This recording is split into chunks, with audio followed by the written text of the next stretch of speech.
ఈ వీడియోలో మనం భగవద్గీత అధ్యాయము 5 శ్లోకము 2ను పరిశీలిద్దాం.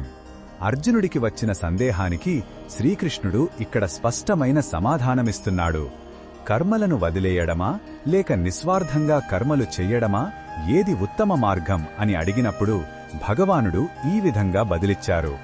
మొదటగా ఈ పవిత్ర శ్లోకాన్ని భక్తితో విందాం.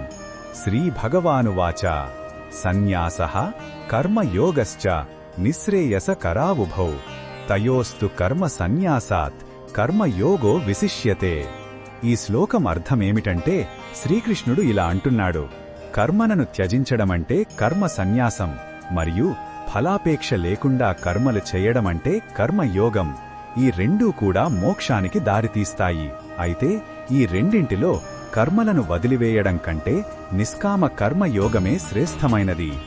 ఎందుకంటే కేవలం పనులను వదిలేసినంత మాత్రాన మనస్సులోని కోరికలు, ఆసక్తి పోవు. కాని కర్మయోగంలో మనం సమాజంలో మన బాధ్యతలను నిర్వర్తిస్తూనే వాటి ఫలితాలపై మమకారాన్ని వదులుకుంటాం. ఇది మనస్సును శుద్ధి చేసి ఆత్మజ్ఞానానికి సిద్ధం చేస్తుంది.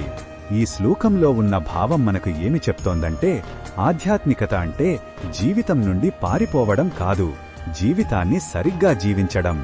బాధ్యతల నుండి తప్పించుకోవడం కంటే వాటిని భగవంతునికి అర్పణగా, నిస్వార్థంగా చేయడం గొప్ప త్యాగం. ఇది ఆచరణాత్మకమైన, సామాన్యులు కూడా అనుసరించగల ఉన్నతమైన మార్గం అని భగవానుడు మనకు భరోసా ఇస్తున్నాడు. ఈ బోధనను మన దైనందిన జీవితంలో ఎలా ఉపయోగించుకోవచ్చు అంటే, మన ఉద్యోగంలో, కుటుంబంలో మన పనులను ఒక సేవలాగా, బాధ్యతగా చేయాలి.